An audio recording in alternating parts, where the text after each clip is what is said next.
こんにちは、もずくです。今回はハートピアスローライフ建築のコツ動画です。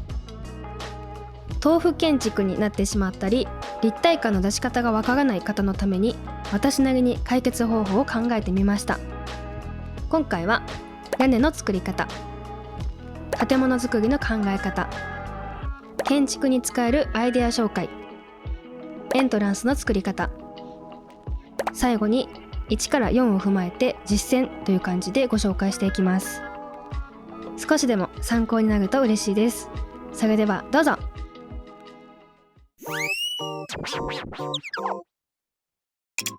はじめに屋根の作り方をご紹介します。ハートピアの屋根は自由度が高い分、作り方が難しく思う方もいるかと思います。屋根の形が複雑であるほど建物の立体感もアップするし、インパクトも出るので、建築パーツの中でもとても重要です。私はたくさん作るうちに屋根のコツをつかんできたので、実際に皆さんもこの動画を見ながら、とりあえず屋根だけが大丈夫なので作ってみてください。まず基本的な屋根の形ですが、屋根をタップすると矢印が表示され、上に伸ばすと高く、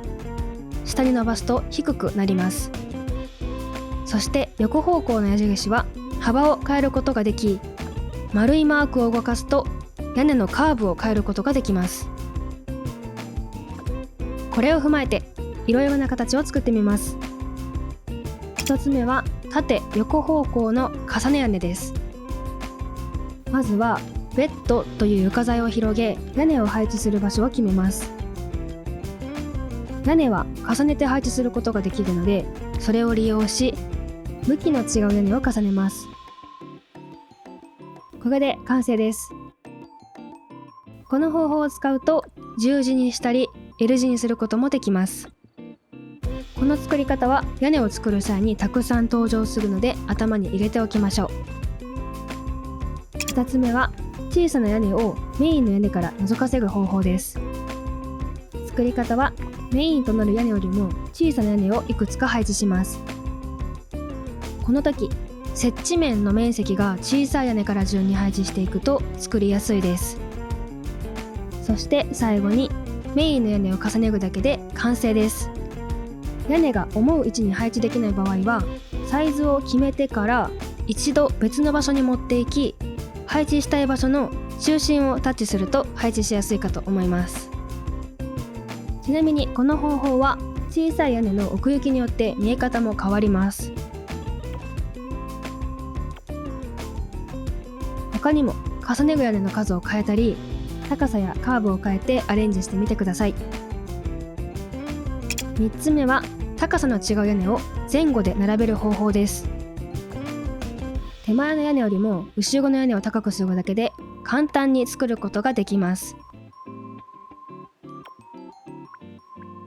幅やカーブを変えるとまた違って見えるのでアレンジしてみてください。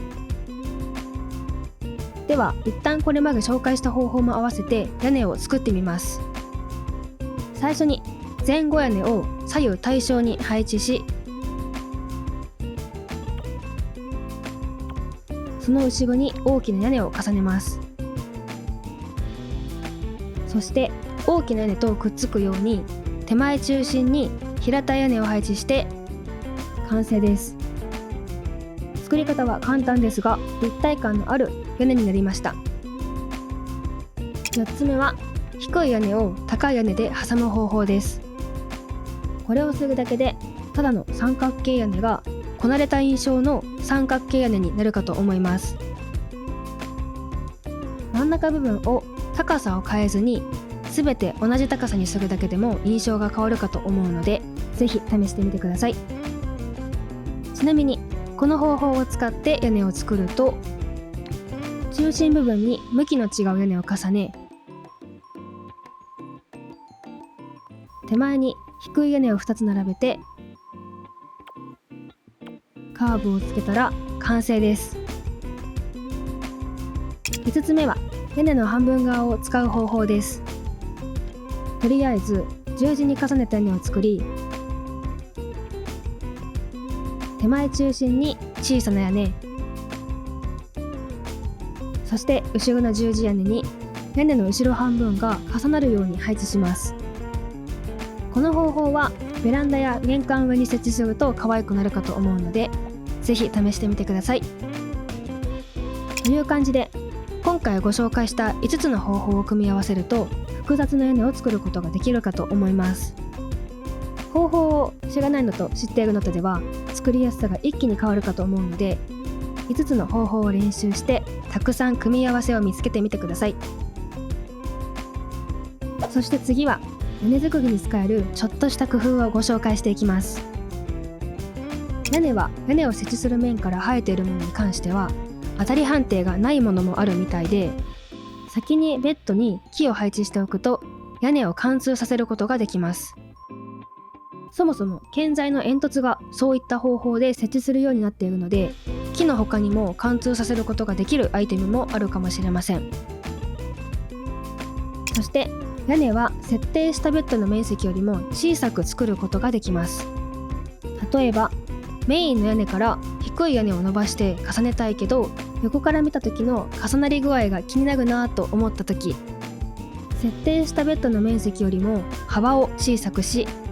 飛び出たベッドを片付けるとこのように配置することができます。次は屋根の側面に変化を出す方法です。屋根を大きくすればするほど側面が物足りなく感じることがあると思います。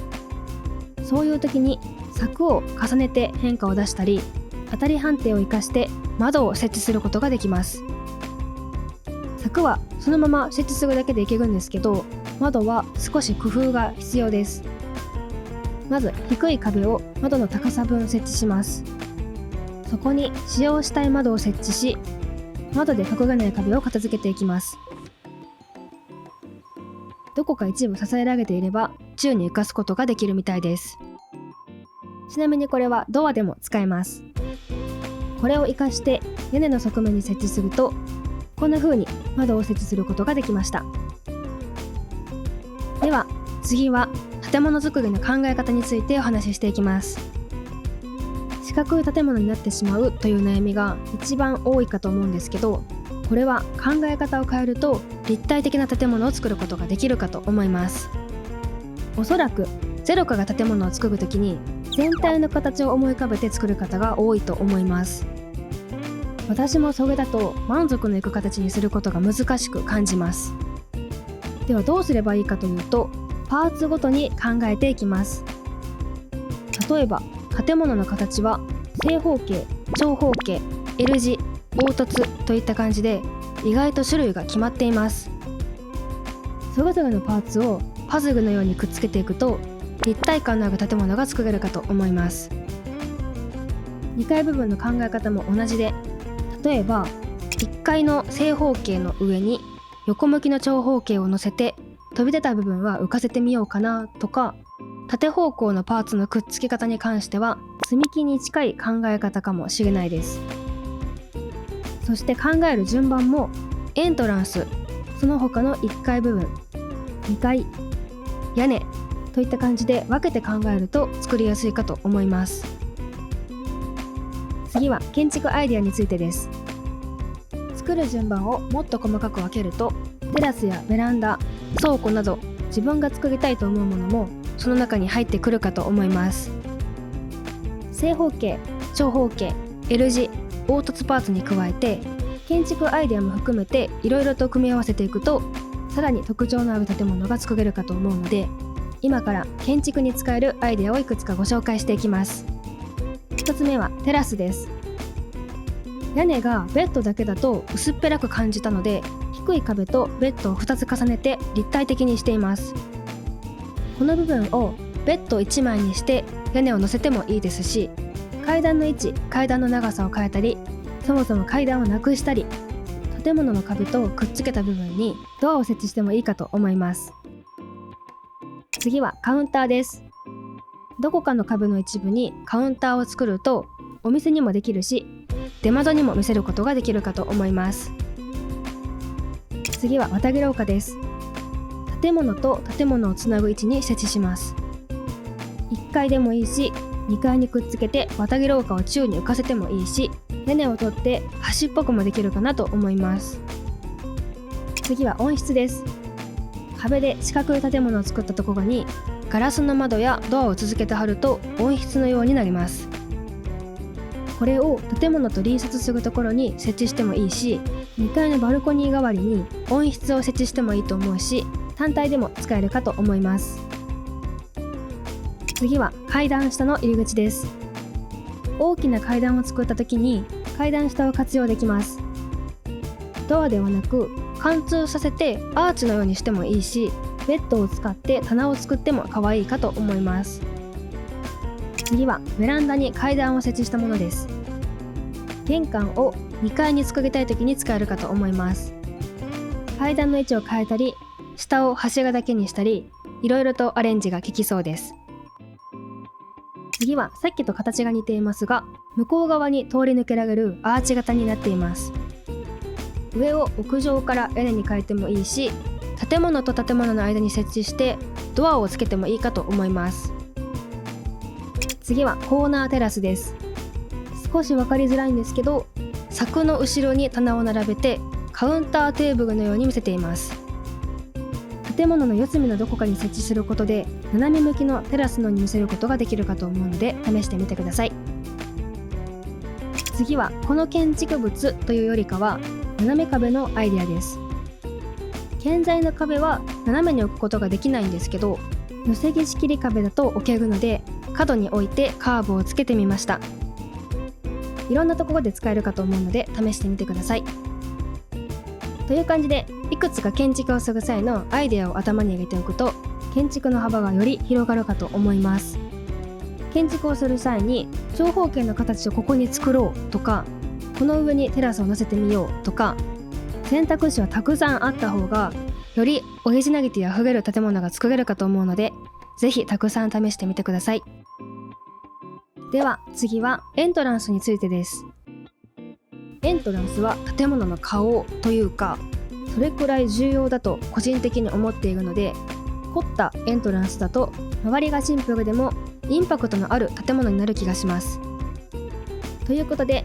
こちらがここまでの建築のコツをたくさん取り入れたエントランスです。すべてのエントランスに共通して言えるのは、ドアの位置が奥ばっているということです。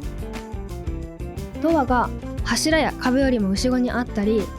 玄関ポーチがあったりと、それだけで複雑な作りに見せることができます。奥行きを作るのが難しい場合は、ドアの左右に柱があるだけでも変わるので取り入れてみてください。という感じでざっくりと紹介しました。色を変えたりアレンジを加えたりしてもらっても大丈夫なので、真似して作ってみてください。ではここまでのポイントを取り入れて実際に建物を作ってみます。どういう順番で作っていけばいいかなどもお話ししながら作っていくので、参考になれば嬉しいです。ではざっくりと2階建てのお家を作りたいなと考えます。とりあえず7マスほど腰壁を横に伸ばします。この時いきなり大きく横に伸ばしすぎるとその分考えるのが大変になるので、大きな建物を作りたかったとしても部分ごとに作ることをおすすめします。次に地面から少し上に床が来るようにするために階段を設置します。2マス幅のドアにしたいので階段も2列。階段に合わせて壁を乗り換えて、階段横の隙間を低い壁で閉じます。そしてベッドを設置していくんですけど、ベッドは裏表色を変えることができます。元と違う色を塗ったりすると横から見た時の色の違いが気になるので、裏表塗ってあげることをおすすめします。とりあえずざっくりとベッドを後ろに広げ、玄関から順番に作っていきます。奥に玄関にしようと思うので、腰壁を階段よりも後ろに設置し、今回は全体的にベーシックな色味で作っていきます。玄関ではないところは床に置いた腰壁に合わせて壁を作り、玄関上にベッドで天井を作って、その上に十字に重ねた屋根を設置します。前から見るとこんな感じ。1箇所奥に引っ込めるだけで簡単に立体感が出せます。ちなみに床と同じ高さの建物でも土台部分の壁を低い壁に変えて上に乗せる建物を支えてくれそうな素材に塗るだけでもかなり変化が出せるかと思います。次に屋根を支えるための柱を設置し、周りを柵で囲います。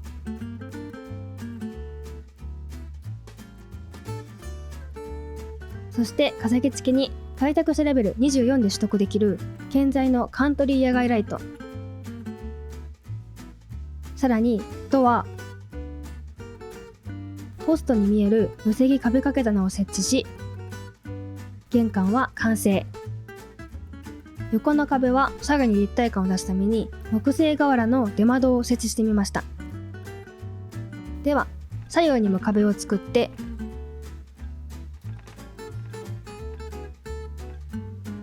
次は2階部分を作っていきます。手前から順番に作っていくので、まず出窓の上を考えます。ここは形を生かしてバルコニーを作ることにしました。薄っぺらくならないようにベッドを二重にして低い壁で囲い、その上を柵で囲って完成です。バルコニーに合わせて周りも低い壁で囲い、2階の床を作ります。で、よく見ると隙間があるので内側から低い壁を設置。では2階の後ろ半分を作ります。十分1階で立体感を出せているので、2階はシンプルに壁を伸ばし、バルコニーにドア、その他に窓を設置していきます。左右にも壁を追加し、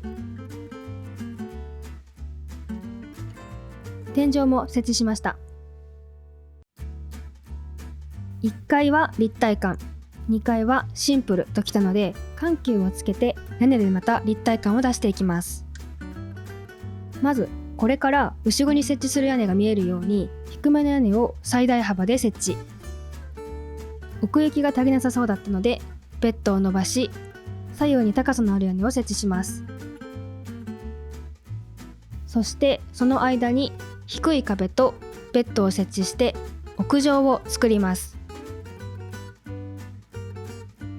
屋上に行くまでの通路も確保して、空いたところは屋根を設置しました。するとこんな感じです。通路部分は屋根付きの通路にしたいので、壁と天井、そして煙突、屋根を設置。屋上に柵と通路にドアも設置して、これで屋根部分は完成です。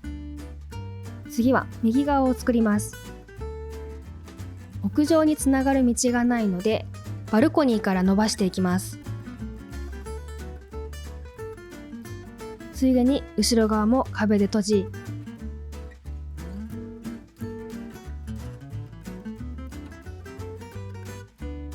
道はベッド1枚だと薄っぺらいので2枚重ねて低い壁で閉じていきます。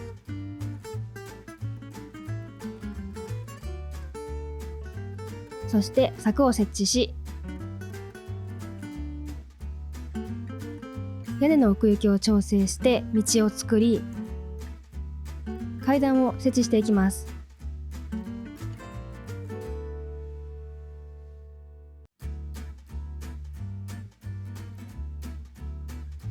通路の後ろ側はドアではなくアーチでも良さそうだなと思ったので、壁や屋根を1マス分調整し、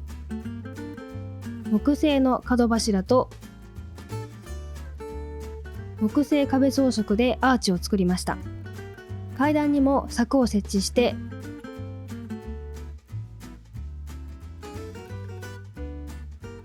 全体はこんな感じです。では次は左側です。ここは出窓を作ろうかと思うので、一部壁を片付け、床を伸ばし、伸ばしたところに壁を設置していきます。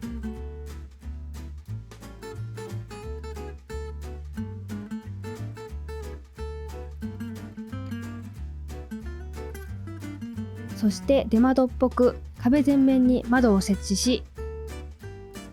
窓上に花壇を作り植物を生やします。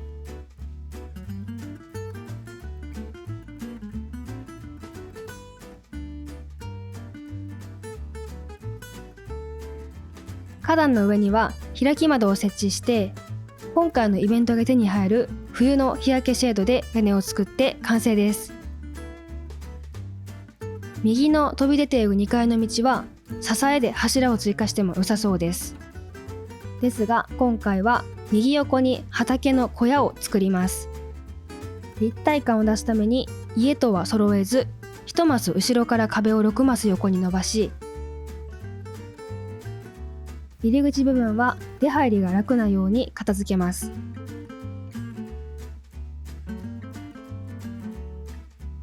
そしてプランターを最大40個置いた時のことを考え、後ろに7マス伸ばし、天井をつけ、低くした屋根を設置して家にくっつけました。これで2階の道を支えられているかと思います。では小屋の飾り付けです。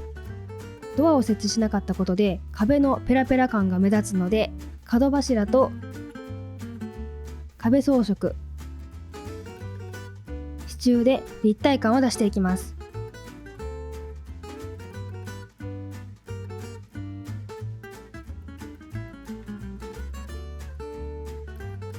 そして1マス空けた空間に花壇を作り、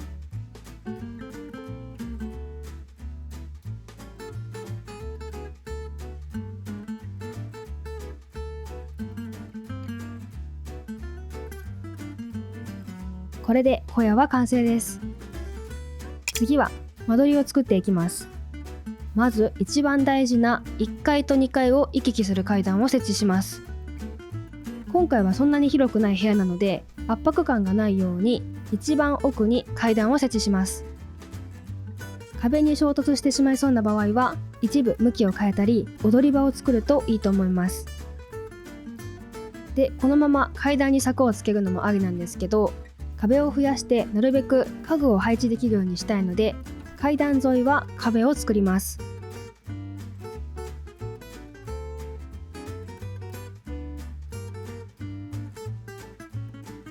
そして小屋につながるようにしたいので、高さを合わすために玄関横の空間を一段下げ、階段と柵を設置しました。次は2階です。階段を設置した部分の床を片付け、壁で部屋を分けていきます。外観と間取りを同時に考えながらだと難しくなると思うので、外観を作ってから窓の位置などに合わせて間取りを考えます。という感じで一旦こうなりました。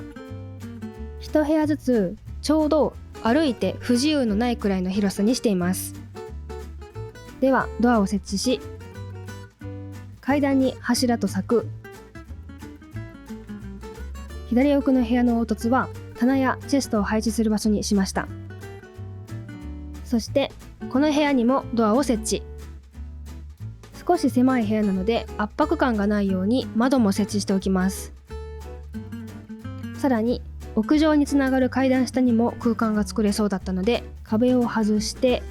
天井をつけ、こんな感じになりました。これで間取りは完成です。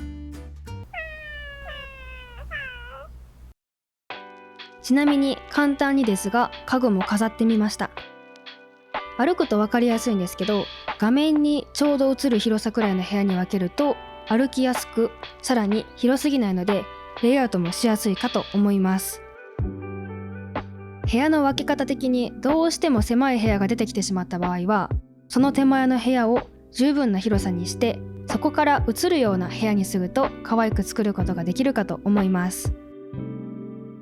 外観の色の組み合わせも変えると同じ形でも違った印象の建物になります。使いたいメインの色、アクセントの色、それらをまとめるモノトーンやブラウン系の色という組み合わせで色を考えると統一感のある建物になるかと思うので、ぜひ参考にしてみてください。いかがでしたでしょうか。今回はハートピアスローライフで建築について動画にしてみました。ざっくりまとめると、選択肢を増やして部分ごとに順番に作っていくとうまく作ることができるかなと思います。建築に悩んでいる方のお力に少しでもなれば嬉しいです。最後まで見ていただきありがとうございました。よければ高評価とチャンネル登録、コメントもお待ちしております。ほいじゃあ。